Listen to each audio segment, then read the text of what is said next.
Só avisando que essa é a parte 3 da playlist de Blender aqui no canal. Então vê a parte 2 antes pra não se perder. Mas vamos lá. Bem, vamos começar aqui fazendo um cubo, certo? A gente viu nos episódios passados como fazer um cubo, então não vou explicar muito aqui. Mas é Shift A, Mesh Cube. E vamos pegar aqui e criar um bevel nele, né? Como a gente fez no episódio passado. Então Ctrl B, seleciona todas as faces, Ctrl B, boom. O bevel já tá feito. E vamos vir aqui em adicionar modificador e criar um array, né? Então digamos que eu queria fazer um cubo mágico, que é meio que uma sequência de cópias, né? Então vamos vir aqui e mostrar como é que faz isso aqui. Então eu criei o modificador array, eu vim aqui, né? Mostrei como faz o modificador. E eu vou colocar aqui 3. Mas no caso você pode colocar quantos você quiser. Então pode ser 10, pode ser 610... né? Você escolhe.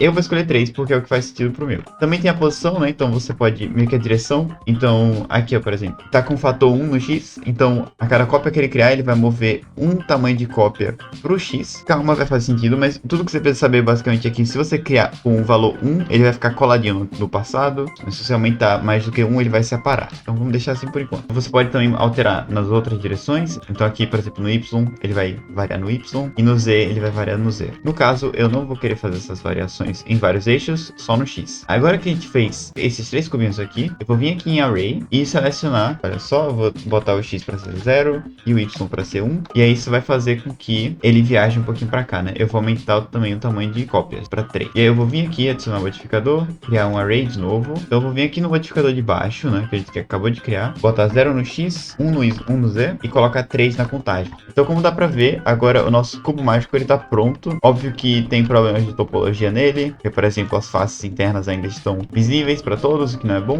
mas dá para ter uma ideia mais ou menos do que dá para fazer com o array. O array ele é muito bom se você quiser fazer sequências, cópias. Então, por exemplo, um prédio tem vários andares iguais ao primeiro, você pode só fazer o primeiro andar e copiar os outros para cima. Então é isso que eu queria falar de array. Vamos apagar aqui o cubinho, vamos criar um novo cubo aqui. Eu vou querer mostrar outro modificador, eu vou aqui em criar um modificador nesse novo cubo, selecionar ele, adicionar modificador e subdivision surface aqui, né? Dá para ver que o nosso cubo ele virou uma bola, mas ele meio que não virou, porque ele ainda tem as faces. O que que tá acontecendo, né? Vamos lá. O Subdivision Surface, né, nesse modo aqui, ele tenta arredondar as faces do cubo. Ele cria novas faces e tenta arredondar elas. Se você não quiser arredondar e só quiser criar novas faces, você coloca em simples. Mas eu quero arredondar, então vou deixar nesse modo aqui. Você pode aumentar também o nível de detalhe. Eu vou deixar em 1 por enquanto. E uma das coisas legais do Subdivision Surface é que você pode usar a geometria simples de um cubo para criar um objeto que não é um cubo. Então, por exemplo, aqui a gente está alterando, né, esse objeto esquisito aqui que a gente criou, mas está usando as regras de um cubo. Você também pode vir aqui, clicar nessa parte aqui, para alterar as faces no próprio objeto. Talvez seja mais fácil para você. Você pode também vir aqui, colocar aqui o Real Time, você clica nessa telinha, e ele basicamente para de mostrar, né, o Subdivision funcionando. Se você vir aqui e extrudar uma face, a face ela fica imediatamente achatada, a não ser que você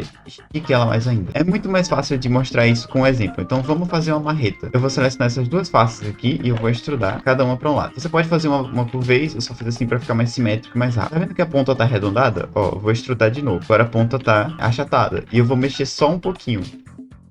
Então a ponta ficou um pouquinho mais arredondada, mas ainda tá bem achatada, né? Porque eu movi só um pouquinho. Eu vou vir aqui e eu quero deixar esse aqui um pouquinho pra fora, então eu vou extrudar pra fora. Dá pra ver aqui que tá bem achatado, porque eu mexi só um pouquinho a extrusão. Se eu mexer muito, ele vai ficar, né, bem arredondadinho, até meio estranho aqui, mas beleza. Eu vou vir aqui atrás, no cabo, a parte que leva o cabo, e eu vou puxar. Eu quero fazer um pescoço, mas como dá pra ver, não tá indo muito certo aqui no que eu quero. Dá pra ver que ele tá muito curvado aqui. Eu não quero isso. Então se você quiser evitar isso em Subdivision Surface, extruda um pouquinho, certo? Pra limitar ele, até onde ele vai fazer a curva, e aí você cria outra extrusão. E aí ele fica, tem aquela curva gigante no pescoço, no caso. Aqui eu vou diminuir um pouquinho, mas só por causa da geometria de um martelo mesmo, de uma marreta, né?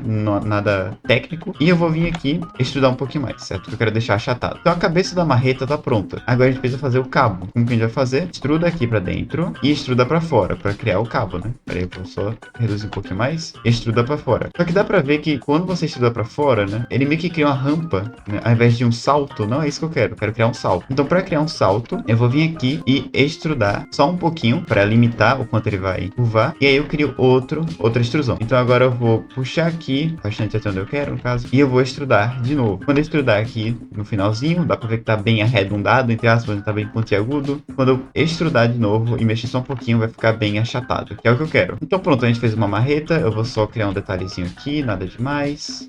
Pronto. Então agora a gente tem a nossa marreta pronta aqui. A topologia dela tá boa. E se a gente vier aqui e desativar o display, dá pra ver que é só um cubo, que não é muito bom pra gente. Mas se a gente ativar de novo o Subdivision, dá pra ver que ele fica bem mais bonitinho. Feito isso, eu vou aumentar um pouquinho o nível de detalhe também. E eu vou vir aqui, clicar no objeto e botar Auto Smooth. Aqui é a diferença do Auto Smooth pro Shade Smooth, né? O Auto Smooth, ele tem esses limites aqui, né? Ele não consegue suavizar curvas que são muito intensas, enquanto que o Smooth consegue. Só que isso pode dar um probleminha a mais. Eu prefiro o Auto Smooth e aumentar o nível de detalhe, certo? Se você não quiser mexer nesse modo de cubo, a gente pode mexer no formato que estava antes, que é esse aqui, que eu tinha mostrado mais cedo. Mas tem um grande problema com isso, né? Apesar dele ser mais intuitivo, digamos assim, ser mais simples, ele tem um grande problema, que é justamente que você pode fazer uma geometria muito estranha sem querer. Olha isso aqui, por exemplo, que não era pra acontecer. Então por que aconteceu? Porque na verdade a gente tá mexendo em um cubo, e a gente tá mexendo a face dele pra dentro. Só que quando a gente vê nesse modo não parece. Então é só tomar cuidado com isso. No geral seria isso aqui do Subdivision Surface. Dá pra ver que com as coisas que a gente tá vendo na playlist até agora, já dá pra fazer bastante coisa boa, bastante coisa interessante. Então se você quer fazer coisas para jogos, isso aqui já seria mais que o suficiente pra você fazer muitas coisas boas para seus jogos. Então se inscreve e acompanha o canal pra não perder os próximos vídeos.